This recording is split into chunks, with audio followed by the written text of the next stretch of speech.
이 정부의 국책 사업으로 추진이 되던 이 원주 국립전문과학관 건립 사업이 또다시 행안부 투자심사에서 발목이 잡혔다고 합니다.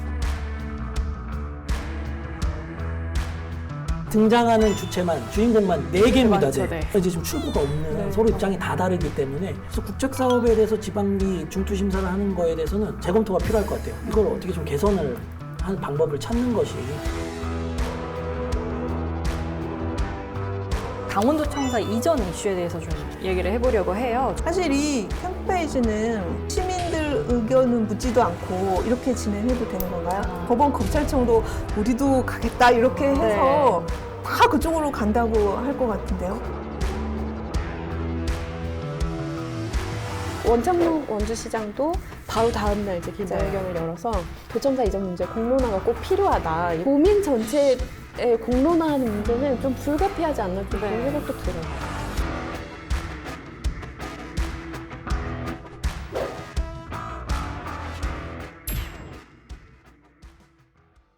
강원 기자들의 거침없는 도내 이슈 파헤치기 강원 기자회견 시작하겠습니다. 네, 오늘도 지난 시간에 이어 이다혜 선배, 최경 선배님 그리고 정별리 변호사님 함께합니다.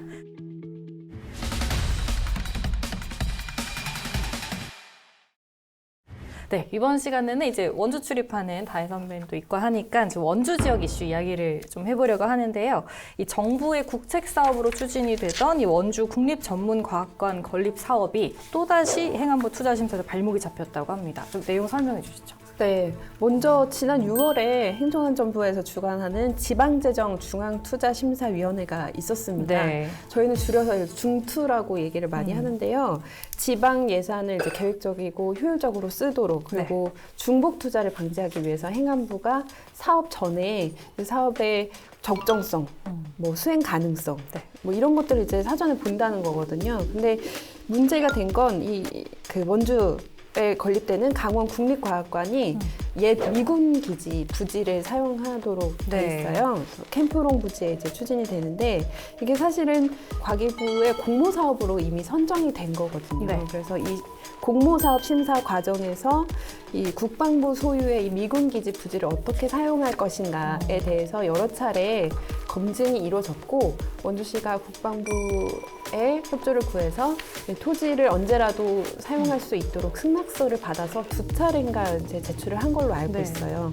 그래서 이 부분들이 다 이제 검증이 이루어졌는데 원주시의 그 지방비를 투입하는 것에 대해서 행안부가 이제 중투에서 탈락을 시키다 보니까 국비를 200억 원 이상 이제 확보를 하고도 지방비를 매칭하지 못해서 사업이 제동이 걸리는 그런 상황이거든요.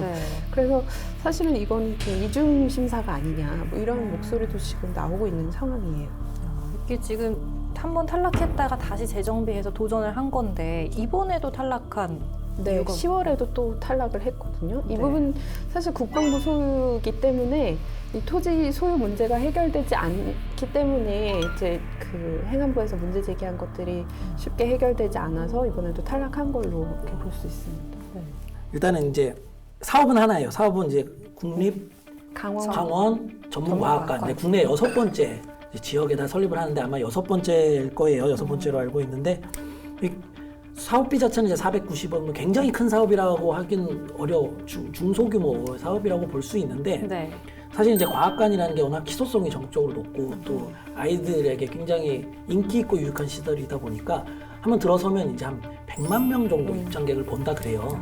그래서 지난해 이제 강원도랑 원주시가 이 원주과학관을 유치하기 위해서 굉장히 많은 노력을 지역 정치권까지 해서 이제 굉장히 많은 노력을 해서 합심을 해서 이제 이 사업을 따냈습니다. 성공을 해서 지난해까지 굉장히 분위기 좋았죠. 예, 경쟁도 굉장히 치열했었는데 굉장히 지금 복잡해요. 고차방 정식을 풀어야 되는 좀 문과인데 굉장히 이게 해법이 안 나오는. 그래서 지금 등장하는 주인공만 4개입니다. 행안부, 과기부, 국방부, 원주시, 강원도 원주시 이렇게 4개가 입장이 다 달라요. 지금 일단 행안부는 캠프롱 부지가 총 34만 평방미터인데 이 중에 4만 평방미터에 이제 과학관이 건립이 됩니다. 굉장히 넓은 면적인 일부를 이제 쓰는 건데 그 4만 평방미터 중에서 실제 건물이 들어서는 과학관이 들어서는 이 건물이 이건 국책 사업이기 때문에 과기부에서 직접 국비로 건립을 합니다. 그게 7,800평방미터예요. 네. 그럼 과기부가 이 땅을 사야 돼요. 사야 되는데 그리고 한 4만 평방미터 정도가 이제 거기 이제 주변 부지가 되는데 거기는 이제 뭐 공원이 되거나 뭐 여러 가지 이제 개발 계획이 있겠죠. 이거는 원주시에서 무상으로 과기부에 제공을 합니다. 그래서 네. 통상을 가져가는 건데 행안부는 이게 국방부 소유, 네. 지금 아직 국방부 소유의 땅인데 원주시가 무슨 권한으로 과기부에 무상 임대를 해주냐? 뭐 말은 맞죠. 일단은 서류 행정상으로 볼 때는. 그리고 과기부 같은 경우에도 이 7,800평방미터를 사서 건물을 져야 되는데 건물을 지려면 사야 되잖아요. 일단. 그러면 이제 이게 공유재산이면 이제 지자체의 재산이면 이게 공시지가로 좀 저렴한 가격에 사서 네. 건립을 할 수가 있는데 이게 공유재산이 아닌데 지금 지자체의 재산이 아니고 국방부의 재산인데 뭐 무슨 근거로 공시지가로 하냐? 그러면 뭐 빨리 사업을 해야 되면 뭐 실거래가로 사든지 네. 뭐 이런 입장인 거예요. 근데 과기부에서는 그렇게 할 수 없죠. 정해진 사업. 네, 그거 있으니까 그런 입장인 거예요. 그래서 행안부는 안 된다는 거예요. 네. 과기부 같은 경우에는 지금 7,800m 그럼 일단 사업을 하려면 이제 당장 내년에 착공해야 되니까 그럼 사야 되는데 일단 네. 공시지가 뭐 실거래가 이런 뭐 돈의 문제를 떠나서 지금 이 캠프롱 자체가 국방부 소유지다 보니까 토지 분할이 안 돼 있어요. 7,800m가 요만큼 잘려져 있어야 네. 그걸 살 텐데 그냥 통으로 하나로 돼 있는. 그 과기부도 아무것도 지금 할 수 없는 상황인 거고요. 국방부 같은 경우에는 국방부는 사실 땅값을 이미 받았어요. 네. 790억인가 아마 지금 네. 캠프롱 부지에 대한 땅값을 이미 받아서 그리고 이 사업에 대해 어차피 원주시로 전환 땅값도 냈고 원주시로 넘어갈 재산이니까 이 공모할 때 다 동의를 해줬어요. 이 사업에 대해서 네. 쓰면 된다. 그런데 소유권 이전은 왜 안 해주냐? 오염정화가 캠프롱 오염정화가 2023년까지로 돼 있는데 네. 2023년에 땅을 팔아야 소유권을 완전히 이전을 해줘야 땅값이 그때까지 또 오를 테잖아요 분명히. 네. 그러니까 돈을 조금 더 받으려면 소유권 이전을 최대한 늦게 해줘야 되는 거죠. 그러니까 오염정화 아직 안 끝났는데 소유권 이전을 우리가 어떻게 해주냐? 네. 해줄 수 없다. 그럼 지금 행안부의 요구를 들어줄 수가 없는 거예요. 지금. 네. 원주시 같은 경우에는 사용 동의도 받았고 돈도 다 지급했고. 돈도 지급했고 그리고 이 과학관 부지 같은 경우에는 오염정화가 거의 끝나서 이제 곧 개방이 될 수 있는. 그런데 이제 소유권이 아직 안 넘어온 상황이다 보니까 행안부 요구를 들어줄 수가 없는. 그러니까 이제 지금 출구가 없는 서로 입장이 다 다르기 때문에 굉장히 좀 복잡하게 꼬여 있는 상황으로 보시면 될 것 같아요. 네.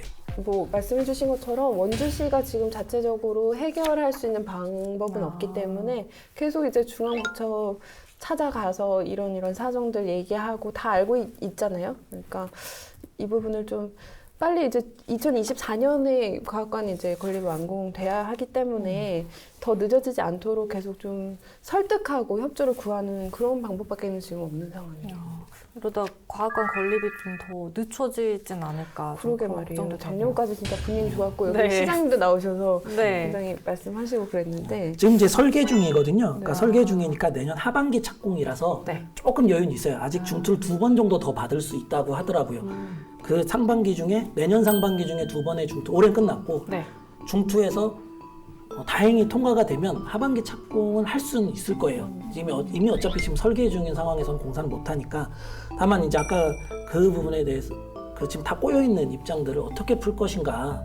사실은 이제 강원도랑 원주시 입장에서는 사용 동의를 이미 받아서 네. 공모에서 그것들이 문제가 없다 그래서 공모에서 유치를 한 건데 조금 당황스럽죠. 갑자기 나온 문제들이 아니라 사실 다 이미 양해가 구해졌다라고 생각했던 부분인데 또 행안부가 조금 저는 좀 전향적으로 좀 판단할 필요가 있지 않나 저는 그렇게 생각을 해요. 예. 네. 좀 지역에서 이렇게 좀 중점적으로 추진하는 사업들이 보통 이렇게 그러니까 중앙투자심사 단계를 거치는데 일단 이게 개념이 뭔지도 좀 설명을 해주실까요? 네, 먼저 이제 우리 사업 같은 경우에는 원주시에서 일단 자체 심사를 해서 원주시의 경우에는 한 200억 이상의 경우에는 자체 심사를 하게 돼 있고 자체 심사 결과 적정 또는 이제 조건부 사업 투진 뭐 이렇게 결정이 된 경우에 이제 행안부로 넘어가서 또 심사를 받게 되는데요. 행안부 넘어가서 심사받는 기준은 사업비가 이제 300억 이상일 때, 근데 이제 국립전문과학관 원주 전문과학관의 경우에는 이제 사업비가 400억이 넘기 때문에 이제 행안부에서 하는 심사하는 중앙투자심사에서 이제 통과가 돼야 되는 상황이고, 이제 중투에서 과연 이 사업이 타당한가, 그리고 효율적인가, 관계 부처와 협조는 다 잘 이루어지고 있는가, 전반적으로 좀 망라해서 이제 심사를 하게 되고, 거기서 이제 통과가 돼야지만 이 사업이 이제 착공할 수 있는 거죠.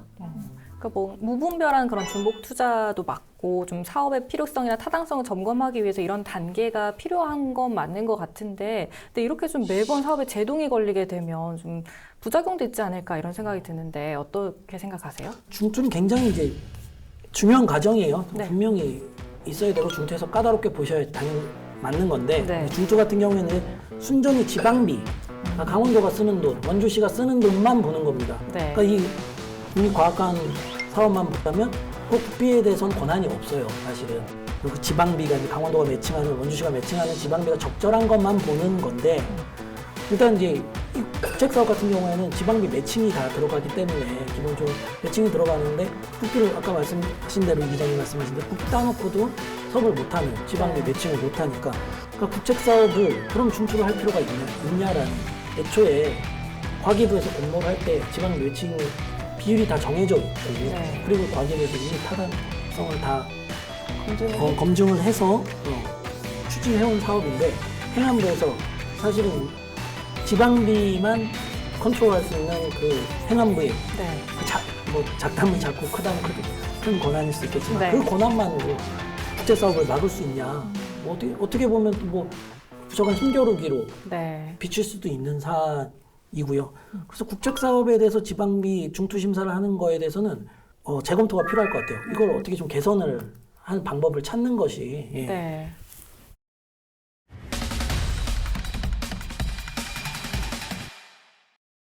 또 지난번에 저희가 또 얘기했는데 강원도청사 이전 이슈에 대해서 좀 얘기를 해보려고 해요. 최근에 이제 도청사를 춘천 캠프페이지로 신축 이전해야 된다는 이야기가 나왔었는데 이후에 좀 더 진행된 게 있을까요? 제가 아마 이제 먼저 방송에서 도청사 네. 주제를 다룰 때 제가 나왔었는데, 제가 굉장히 호언장담을 했어요. 도청사 문제 얘기는 거론되지 않을 수 있다, 앞으로 수년간. 그때 갑자기 이제 건물사를 새로 타서 등장했죠. 예. 근데 허영 의원이 춘천시와에 이제 간담회에서, 시장과의 간담회에서 먼저 제안을 했죠. 네. 뭐 느닷없이 보일수 캠프페이지의 이전을 창작개발센터 부지로 도청사를 네. 추천한다. 신축 이전을 하자 네. 하는 것이 어떻겠냐 제안을 먼저 했어요. 그리고 뭐 이재수 시장, 춘천시장에서 아직 이제 공식 입장이 나온 바 없지만 굉장히 좀 전향적으로 검토하는 것 같고, 곧 아마 이제 결과가 그 제안에 대해서 발표가 있을 텐데, 네. 예. 지금은 그래서 이제 여러 가지 방안들이 거론되고 있는데, 이제 허영 의원의 제안은 지금 도청사 부지 그리고 시유지은 캠프페이지 부지를 대토 맞바꿔서 부지를 맞교환하면 도청사를 지을 때 드는 부지 매입 비용이 한 1,000억 원 이상 줄어든다. 네. 또는 현 자리에 신축했을 때 이사 비용도 한 1,000억 든다. 그러면 워낙 많은 장비들이 들어와 있기 때문에 이사 비용도 한 1,000억 줄어든다. 1,000억 이상 아낄 수 있는 이제 가장 합리적인 방안이다. 이렇게 제안을 했고요. 춘천시나 강원도나 굉장히 지금 긍정적으로 검토하고 있는 부분이고, 다만 이제 매각의 기준이 조금, 그러니까 대토의 기준이 조금 이제 이견이 있는 것 같아요. 근데 네. 현 시점에서는 도청사 부지, 현 부지가 훨씬 가치가 높기 때문에 현재 가치로 강원도는 맞교환을 하자. 캠프페이지 같은 경우에는 지금은 가치가 낮지만 네. 도청사가 옮겨갔을 경우, 그리고 또 도청사가 옮겨오지 않더라도 캠프페이지가 향후 개발됐을 때 그 미래 가치. 가치가 굉장히 높기 때문에 그런 것들을 미래 가치를 계산해서 대토를 하면 지금 도청사 부지에 플러스를 더 해줘야 된다. 네. 뭐 그 중간 지점에서 제가 볼 때는 뭐 중재안이 나오지 않을까 싶어요. 뭐 또 틀릴 수도 있지만 다음에 예전보다 좀 자신감이 생기신 것 같은데. 네. 뭐 어떻게 될지 모르겠어요. 장담은 할 수 없는. 네. 변호사님은 이번에 얘기 나온 거 어떻게 생각하세요? 그 지금 최 기자님 얘기 들어보니까 상당히 구체적으로 진전이 되고 있는 것 같은데, 네네. 사실 이 캠프페이지는 이재수 시장이 시민한테 공원으로 돌려주겠다라고 약속을 한 것인데, 네. 사실 시민들 의견은 묻지도 않고 이렇게 진행해도 되는 건가요? 아, 그렇죠. 네. 그래서 춘천시가 지금 좀 고심을 하고 네. 있는 것 같기는 해요. 아 근데 지금 저는 좀 개인적인 생각인데 사실 그 캠프페이지 부지는 여러 기관에서 탐을 냈던 곳이잖아요. 사실 법원이랑 검찰청도 신축 이전에 갈 때 캠프페이지를 제일 먼저 달라고 했었어요. 근데 이제 안 된다, 여기는 공원 조성할 거라서 안 된다 이렇게 딱 못을 받고, 그래서 어쩔 수 없이 석사동 군부대 쪽으로 가서 지금 이제 뭐 옮기네 마네 뭐 이제 검찰이랑 법원이랑 좀 힘겨루기를 하고 있는데, 만약에 도청이 캠프페이지로 들어오면 법원 검찰청도 우리도 가겠다 이렇게 해서 다 그쪽으로 간다고 할 것 같은데요. 그럴 수도 그것도 있겠다. 가능할 것 같아요. 이제 절차적으로 틀렸죠, 분명히. 그리고 좀 느닷없어 보이기도 하고. 네. 그 안에서 사실은 이제 뭐 강원도나 캠프페이지에서 뭐 내심 가고 싶어 했던 것들은 뭐 굉장히 많이 공공연하게 알려져 있었지만 네. 그럼에도 불구하고 어쨌든 수면 위로 올라온 것은 굉장히 느닷없었어요. 예를 들어 춘천시청이 지금 현재 자리에 지금 다시 이렇게 지어지는 과정들을 우리가 복귀해 보면 네. 당시에 이제 시민투표도 했었고 입지선정위원회도 있었어요. 네. 네. 그런 어쨌든 절차적인 과정을 다 거쳐서 지금 이 자리에, 그러니까 원래 있던 자리에 신축한 거죠. 네. 그런데 그게 맞는데, 절차적으로 그게 맞는데 결과론적으로 봤을 때 춘천시청사가 지금 그 자리에 짓는 게 과연 옳았나라는 판단이 들거든요. 네. 사실은 이제 캠프페이지로 가는 방향에 대해서는 여러 의견이 반대도 있고 찬성이 있을 수 있지만 그 안에 그 부지 자체에 대해서는 뭐 추후 얘기를 나눠봐야겠지만 나쁘지 않아 보여요. 네. 그렇지만 이 절차적인 과정들이 과연 맞는가에 대한 문제 제기는 분명 감수해야 될 네. 부분인 것 같아요. 그 말씀하신 문제 때문에 사실 지난해 최문순 지사 또 강원도가 이제 도청 이전 문제는 이제 춘천에서 그냥 노후된 청사를 옮기는 것 뿐이다 이렇게 일축하고 이제 좀 잠잠해졌어요. 네. 근데 다시 이번에 허영 의원이 쏘아 올린 공 때문에 이제 18개 시군이 다 이제 또 도청사 이전 어디로 할 거냐 또 이제 논란이 되고 있거든요. 그래서 얼마 전에 영동 남부 지역 또 영서 남부 지역 원주를 포함한 이제 8개 지자체 그 번영회 그 회장님들이 모여서 성명을 냈어요. 이 도청사 이전 문제 공론화가 필수적이다. 그렇지 않고 이제 춘천시와 강원도가 그냥 일방적으로 이 문제를 진행할 경우에 도지사의 업무를 뭐 정지하는 법적 조치를 취하겠다. 뭐 이렇게까지 이제 얘기를 했고, 또 원창묵 원주시장도 바로 다음 날 이제 기자회견을 열어서 도청사 이전 문제 공론화가 꼭 필요하다 이렇게 입장을 밝혔거든요. 근데 원창묵 원주시장 같은 경우에는 이제 차기 도지사 이제 후보로도 거론이 되고 있기 때문에 바로 전날에는 이제 정례 브리핑 주제에 이게 포함이 안 됐었어요. 네. 근데 이제 그 이슈가 이렇게 흘러가다 보니까 도청사 이전 문제에 대해서 발언을 하겠다라고 계획을 했고, 그 도청사를 이전하기 위해서 여러 가지 그 고려돼야 될 부분들이 빠졌다. 그러면서 뭐 입지가 교통 여건이 좋아야 된다. 그리고 예산 확보 문제가 지금 거론되지 않고 있는데 4천억 원에 달하는 예산을 어떻게 확보할 거냐. 이거는 신도시 개발 사업과 택지 개발 사업과 연계해서 하는 방안이 있다. 이런 이제 대안을 제시하는 그런 기자회견이었는데 기자들의 질문이 집중됐어요. 그 원창호 원주시장의 이 발언이 굉장히 의미가 있을 거라고 이제 판단했기 때문에 집중되니까 어디로 옮기자 이런 얘기는 아니라고 이렇게 이제 몸을 낮추시더라고요. 그리고 이런 부분들을 고려해서 좀 장기적으로 봐야 된다 이런 얘기를 했습니다. 그래서 좀 도민 전체에 공론화하는 문제는 좀 불가피하지 않나 좀 그런 네. 생각도 들어요. 뭐 저 개인적인 사견으로는 사실은 좀 의아했거든요. 원창모 시장님 같은 경우에는 전략적 침묵으로 가는 게 맞지 않나. 네. 저는 이제 그게 선거 전략상 맞지 않냐. 사실은 이제 섣불리 잘못 참전하셨다가 춘천표를 잃을 수가 있고 네. 그렇다고 해서 원주표를 이렇게 원주에 오자는 말씀도 아니죠. 딱히 하기 네. 어려운 상황인데 원주표를 확 끌어당기긴 것도 아닌데 전략적 침묵이 맞지 않을까 이런 생각인데 또 이제 제 예상과는 이제 당연히 아주 반대로 네. 메시지를 내셨는데 그러니까 어디로 이제 튈지 모르는 거예요. 선거에는 네. 어디서 어떻게 나올지 이슈가. 그래서 굉장히 좀 앞으로 계속 거론될 여지가 다분하다. 예. 네. 그래서 더 강원도랑 춘천시가 더 빨리 지금 결정을 내려고 하는 걸 수 있고요. 예. 네. 속 시원하게 할 말은 하자. 강원도 열혈 기자들이여. 눈치 보지 말고 강원 기자회견으로 모이세요. 모이세요.